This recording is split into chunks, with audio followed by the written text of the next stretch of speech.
Professor,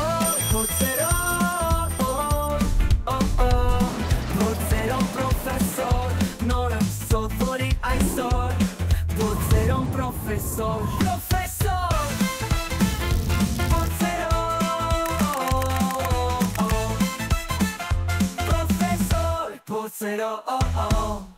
Ողջույն, աստղերի պես փայլող իմ սիրելի երեխաներ։ Կարոտել եք, բարի, համեստ եւ խելացի փորձեր ունին։ Բա ես որքան եմ ձեզ կարոտել։ Բարի գալուստ մի աշխարհ, որտեղ հարցերը դարձնում են ձեզ խելացի, իսկ ժպիտը անպարտ։ Հիշեք երեխաներ, դուք կարող եք ամեն ինչ, եթե հավատաք ինքներդ ձեզ։ Դուք խելացի եք, երբ հարց եք տալիս։ Դուք ուժեղ եք, երբ փորձում եք նոր բան իմանալ։ Եվ դուք անփոխարինելի եք, հենց այնպիսին, ինչպիսին կաք։ Իմ սիրելի երեխաներ, ինձ համար մեծ երջանկություն է, երբ ձեզնից նամակներ եմ ստանում։ Եվ ահա, իմ այսօրվա առաջին հարցը, որը ուղարկել է մեզ Տիգրան Վարդանյանը Գեղարքունիքի Մարսից։ Նա գրել է. Պրոֆեսոր, մենք գիտենք, որ երկիր մոլորակի ամենաբարձր լեռը Էվերեստն է։ Այո, երեխաներ, իսկ կարող եք ասել, թե որքան է նրա բարձրությունը։ Որքան? Ավելի բարձր չեմ լսում։ Դուք ճիշտ եք, 8848 մետր։ Շեղվեցի, կարդամ հարցը։ Իսկ կարող եք ասել, թե որն է արեգակնային համակարգի ամենաբարձր լեռը։ Երեխաներ, Տիգրանը մեզ շատ հետաքրքիր հարց է ուղարկել։ Կարծում եմ, բոլորիդ հետաքրքիր կլինի այս հարցի պատասխանը։ Հետաքրքիր է։ Շատ լավ, ուրեմն լսեք։ Երեխաներ, երբ աստղագետներն ուսումնասիրում էին Մարս մոլորակը, երկրից դիտելիս նկատում են Մարսի վրա սև բիծ։ Հետագայում NASA-ի Mariner 9 տիեզերանավը դարձավ Մարսի ուղեցրում առաջին արհեստական արբանյակը եւ ուղարկեց բարձր որակի պատկերներ Մարսի մակերևույթից։ Այդ ժամանակ առաջին անգամ պարզ դարձավ, որ այդ սև բիծը իրականում հսկայական հրաբխային լեռ է։ Այն անվանեցին Օլիմպոս, ի պատիվ հին հունական աստվածների բնակավայր Օլիմպոս լեռան։ Երեխաներ, պարզ է չէ, որ հեռավորության պատճառով երկրից հնարավոր չէ տեսնել այդ լեռը։ Միայն տիեզերքից ուղեցրային նկարահանումներով հնարավոր եղավ ամբողջությամբ բացահայտել դրա չափսերը։ Մարսի Օլիմպոս լեռն այնքան ահռելի է, որ եթե Տիգրանը կանգնած լիներ դրա գագաթին, չէր կարող տեսնել եզրերը, երկրի կորության պատճառով։ Այն համարվում է արեգակնային համակարգի ամենամեծ հրաբխային լեռը։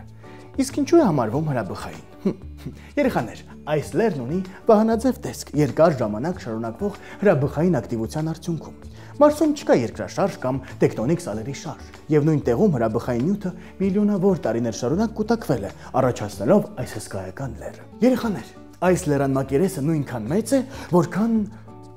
որքան ամբողջ Ֆրանսիան։ Պատկերացնում եք, եւ այն 2.5 անգամ ավելի բարձր է, քան Էվերեստը։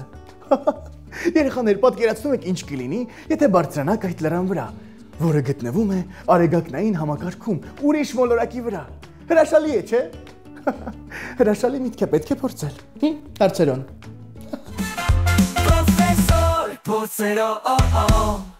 Դե ինչ երեխաներ, հաջորդ հարցը մեզ ուղարկել է Հայկը Աբովյան քաղաքից։ Հարգելի փորձերոն, երբ բանանը դնում ենք տոպրակի մեջ եւ օդը հանում, այն չի փչանում, ինչպես կբացատրեք։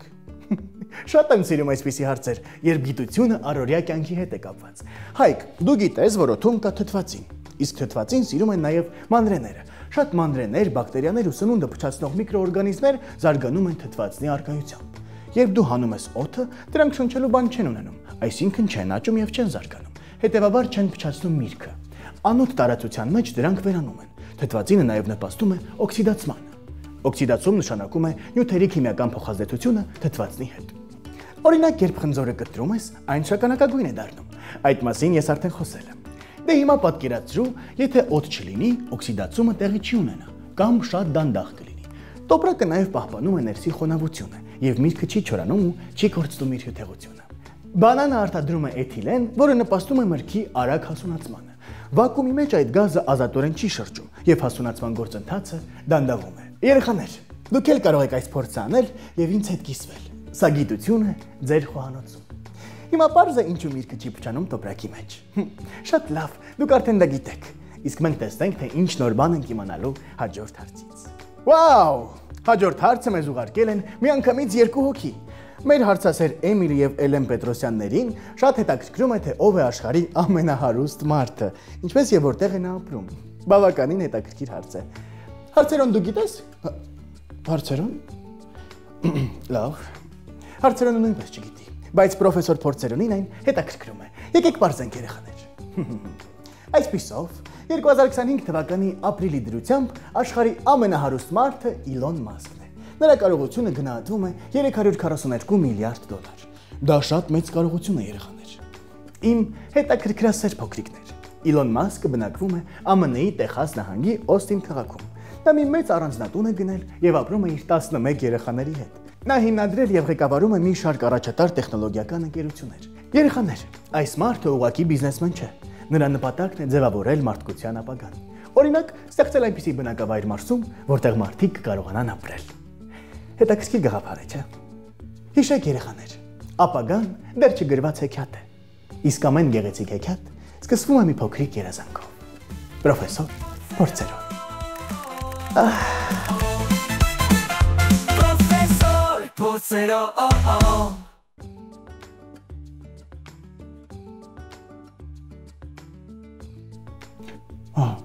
Ներեցեք երեխաներ, շատ կարևոր հարցի շուրջ էի մտածում։ Ինչ կլիներ, եթե մեր աշխարհում բացակայեր արևը։ Իդեպ, այս հարցը ուղարկել է մեզ Աստղիկ Այվազյանը։ Այսպիսով, Աստղիկը Ստեփանավան քաղաքից է։ Երեխաներ, սա շատ կարևոր հարց է։ Պետք է մտածել, ինչ կլինի, եթե հանկարծ արևը անհետանար։ Մեր կյանքում բառացիորեն ամեն ինչ կփոխվեր։ Շատ արագ։ Հիմա կասեմ, թե ինչ տեղի կունենար փուլ առ փուլ։ Ուրեմն, 0 վայրկյան, արևը անհետացավ։ Մենք դա անմիջապես չենք նկատի, որովհետև լույսն ու ձգողականության ուժը հասնում են երկիր մոտ 8 րոպե 20 վայրկյան ուշացումով։ Այսինքն մենք դեռ 8 րոպե նորմալ կապրենք։ Բայց 8 րոպե հետո երկիրը կպատի խավար։ Արևի լույսը չկա, այսինքն բոլոր կողմերում գիշեր կլինի։ Կանհետանա ջերմությունը եւ երկիրը կսկսի սառչել։ Մեկ շաբաթ անց օդի ջերմաստիճանը կնվազի մինչև -20 աստիճան։ Բույսերը կմահանան։ 3 ամիս անց օդի ջերմաստիճանը կհասնի -50 աստիճանի։ Օվկիանոսները կսկսեն սառել, սկզբում մակերեսը, այնուհետև աստիճանաբար խորքային շերտերը։ Երեխաներ, եթե միայն լույսն անհետանար, բայց ձգողականության ուժը մնար, երկիրը կմնար իր ուղեցրում։ Բայց եթե արևն ամբողջությամբ անհետանա, երկիրը դուրս կթռչի իր ուղեցրից եւ կսկսի սլանալ տիեզերքի մեջ ինչպես թափառող սառցե գնդիկ։ Բայց չվախենաք, դեռ միլիոնավոր տարիներ արևը շարունակելու է ժպտալ եւ ջերմացնել մեզ երեխաներ։ Ինչ լավ է, չէ՞ որ մեր երկիրը արև ունի։ Որովհետեւ այո, հենց արևի շնորհիվ է, որ մենք բոլորս խաղում ենք, ժպտում, մեծանում եւ ես պատասխանում ձեր հարցերին։ Եվ այսպես երեխաներ, հիմա կարդում եմ երկու եղբայրների հարցը։ Բարև սիրելի եւ հարգելի պրոֆեսոր Փորձերուն։ Ողջույն։ Ձեզ գրում են Սամվել եւ Էդուարդ Սմբատյանները։ Մենք շատ ենք սիրում ձեր հաղորդումը, շնորհակալ եմ։ Ու մեծ հաճույքով դիտում ենք։ Շատ շնորհակալ եմ։ Մեր հարցը հետեւյալն է. ինչու բոլոր կենդանիները պոչ ունեն։ Սիրելի տղաներ, շնորհակալ եմ եւ ուրախ եմ կիսվել ձեզ հետ իմ գիտելիքով։ Առհասարակ երեխաներ, ես շնորհակալ եմ բոլորիդ եւ երջանիկ եմ, որ դուք կաք։ Իսկ հիմա գնանք կենդանիների պոչերի աշխարհ։ Պոչը ուղղակի մնացուկ չէ։ Դա մի սուպեր գործիք է կենդանիների համար։ Երեխաներ, տարբեր կենդանիների պոչերը տարբեր դեր են կատարում։ Օրինակ կատուները, կապիկները, սկյուրիկները պոչով պահում են իրենց հավասարակշռությունը, երբ ցատկում են կամ բարձր տեղեր են մագլցում։ Շները օրինակ պոչով խոսում են։ Երբ պոչը շարժում են արագ, ուրեմն նրանք ուրախ են, իսկ եթե դեպի ներքև վախեցած են կամ տխուր։ Շները նաև պոչով դունչն են ծածկում սառը քամուց պաշտպանվելու կամ տաքանալու համար։ Իդեպ աղվեսները նույնպես։ Քնած ջան մեջ պոչը դնում են դնչներին։ Որոշ կենդանիներ, ինչպես մողեսները, կարող են ապրել կտրված պոչով։ Դե այսինքն պոչը թողնել ու փախնել։ Հետո պոչը նորից իհարկե աճում է։ Խոշոր սողունները, ինչպես կոկորդիլոսները, պոչը օգտագործում են որսին հարվածելու համար։ Գոմեշները, ձիերը, կովերը պոչով քշում են մոծակներին եւ մյուս միջատներին։ Ձկների ու ջրային այլ կենդանիների պոչը շարժվելու եւ ուղղություն փոխելու համար է։ Կան ձկներ, որոնք պոչով շփում են ավազը, որ սնունդ գտնեն։ Որոշ թռչունների, օրինակ բազեների պոչը գործում է որպես արգելակ։ Այո, երբ ներքև են իջնում որս բռնելու, նրանք պոչով դանդաղեցնում են վայրեջքը։ Երեխաներ, ինչպես բոլոր կենդանի արարածները, մարդը նույնպես ունեցել է պոչ։ Պատկերացնում եք։ Այո, ուղղակի ժամանակի ընթացքում էվոլյուցիայի ենթարկվելով մարդու մոտ վերանում է պոչը։ Սակայն ողնաշարի ներքևում կա մի փոքրիկ մաս, որն անվանում են պոչուկ։ Այն բաղկացած է 3-ից 5 առանձին կամ իրար կապած սկավառակներից, որոնք միացած են հոդերով ու կապերով։ Դա այսպես կոչված այդ 5 պոչի մնացորդն է, որն օգնում է պահել կոնքային մի շարք մկաններ եւ նստելիս պահպանել դիրքը։ Դե ինչ երեխաներ, ահա այսքանը փոչերի մասին։ Պրոֆեսոր փորձերով Օ, այս մեկը տեսահարց է երեխաներ։ Եկեք միասին դիտենք։ Բարև պրոֆեսոր փորձերում։ Ես Ալեքսն եմ։ Ես շատ եմ վախենում բժշկի մոտ գնալուց։ Իսկ մայրիկս արդեն հերթագրել է։ Հիմա ես ինչ անեմ։ Պրոֆեսոր փորձերով Այո երեխաներ, մի գաղտնիք բացեմ։ Ձեր տարիքում ես նույնպես վախենում էի բժիշկներից։ Բայց ես հաղթահարեցի իմ վախը, եւ դուք էլ կարող եք այն հաղթահարել, քանի որ պրոֆեսոր Փորձերոնը ձեր կողքին է։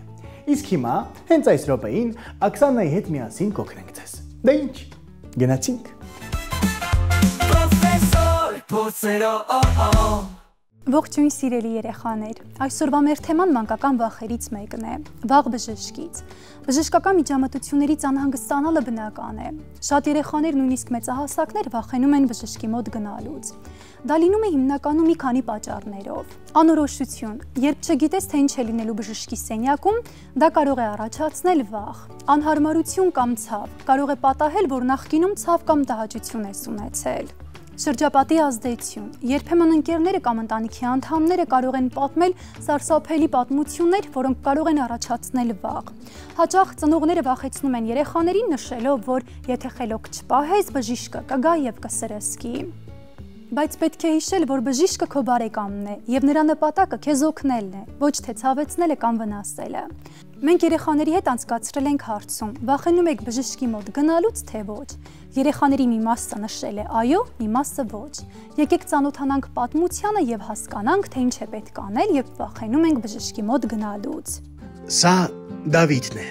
Նա 10 տարեկան է։ Սիրում է սպորտով զբաղվել։ Սովորում է գերազանց եւ տիրապետում է մի քանի սպորտաձևի։ Նա ոչնչից չի վախենում։ Դե, գրեթե ոչնչից։ Ամեն անգամ նա սարսափում է, երբ գալիս է բժշկի այցելության հերթական օրը։ Հատկապես երբ ասում են ատամնաբույժ։ Երեկոյան Դավիթի մայրիկն ասաց, որ վաղն առավոտյան պետք է գնան բժշկի, ատամը ստուգելու, քանի որ մի փոքր սևացել է։ Պետք է ճիշտ ժամանակին գնալ, որպեսզի այն չցավի։ Դավիթը համաձայնեց, բայց սիրտը սկսեց արագ բաբախել։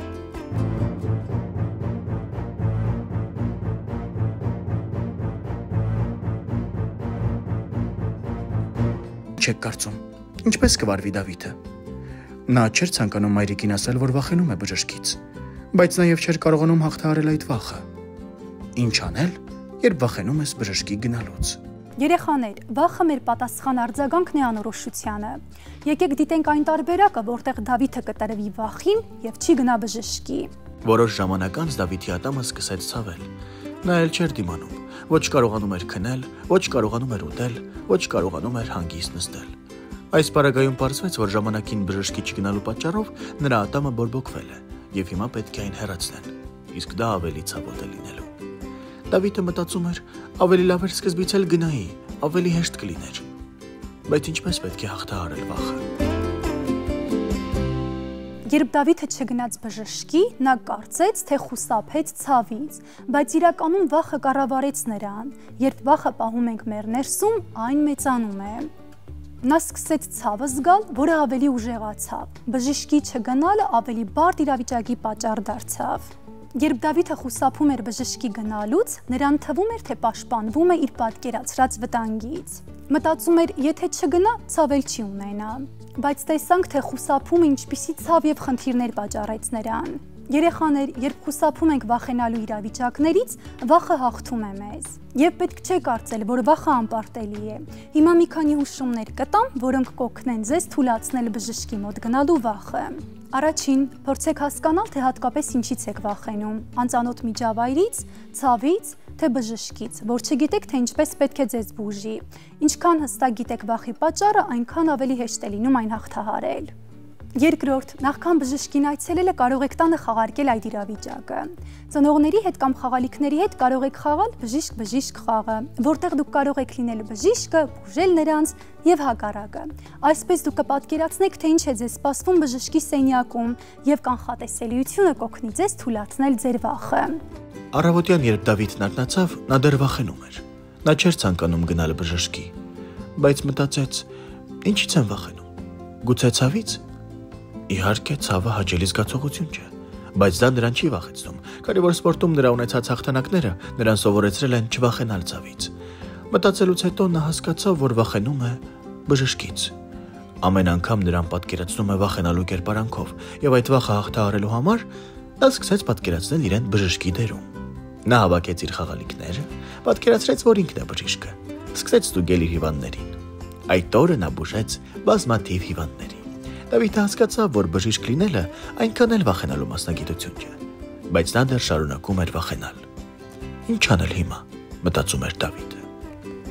Երեխաներ, շատ հնարավոր է, որ բժիշկը երբեք ձեզ ցավ չի պատճառել։ Դուք չեք վախենում ցավից, այլ ուրիշների անհաջող պատմությունները այնքան են տպավորել ձեզ, որ դուք անբացատրելի վախ եք զգում։ Այդ դեպքում պետք է փորձել աստիճանաբար վախը թուլացնել ձեր մեջ։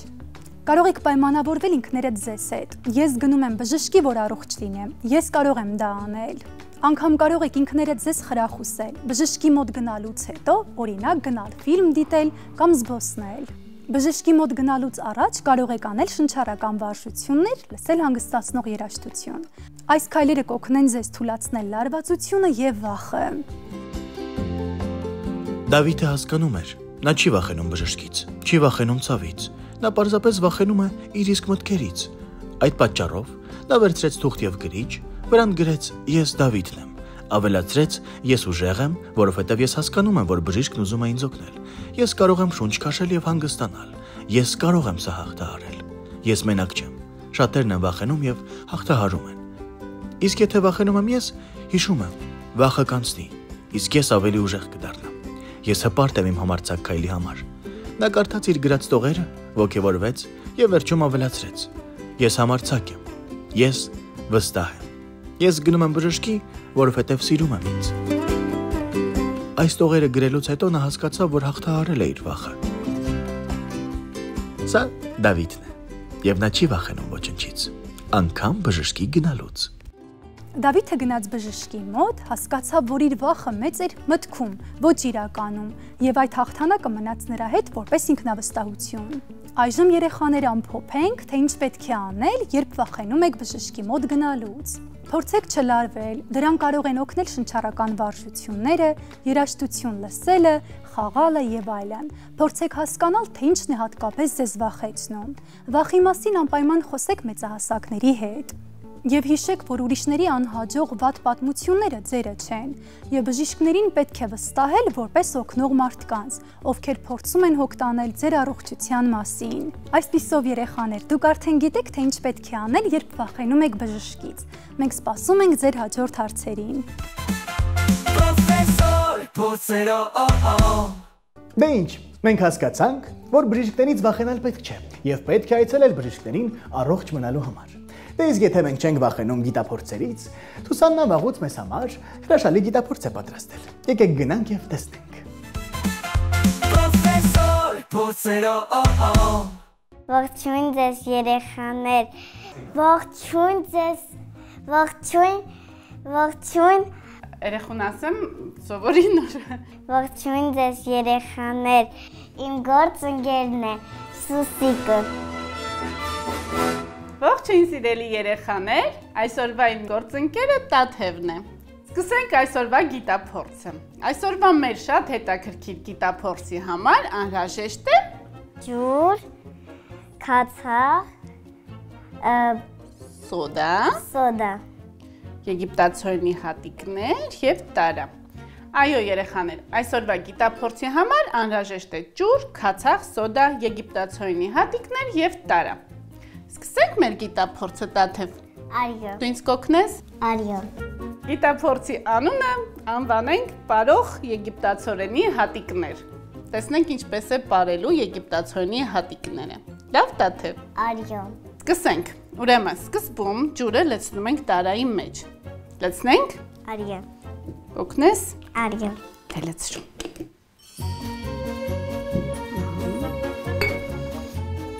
Լցրու, շատ լցրու։ Ամբողջը լցրու։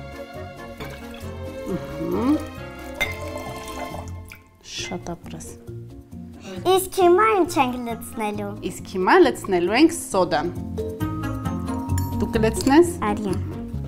Ինչքան ուզում ես լցրու, ինչքան շատ այնքան լավ։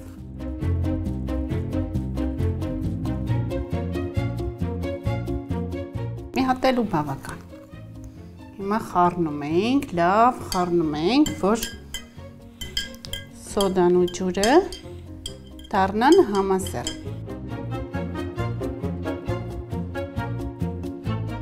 Թողնենք մի քիչ ջուրը հանգստանա, որպեսզի ավելի լավ երևա։ Իսկ դու պարել սիրում ես։ Արիո։ Հիմա տեսնենք մեր եգիպտացորենը պարում է, քո նման թե չէ։ Էլի։ Քացախը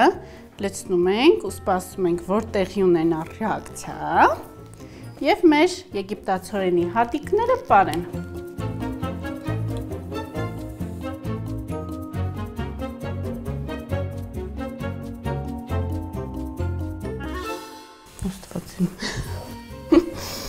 Չեն բարձրանալու։ Կներեք։ Քիչ կորնենք, ահա։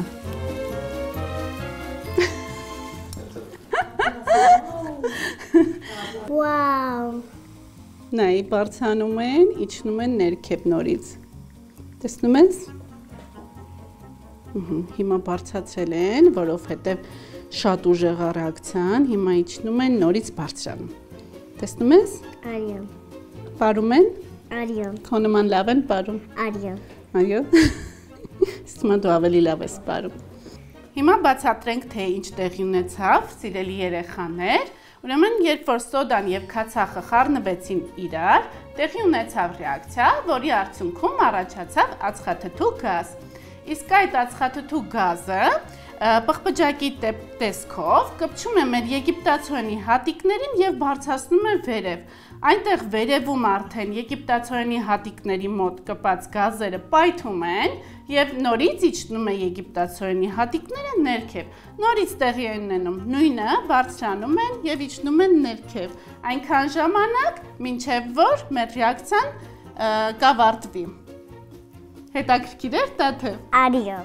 Եթե ձեզ էլ էր հետաքրքիր, սիրելի երեխաներ, կրկնեք այս փորձը ու ուղարկեք փորձերենին։ հաջողություն։ Ստեսություն։ Professor Potsero. Ինչ էի ուզում ասել հարցերուն։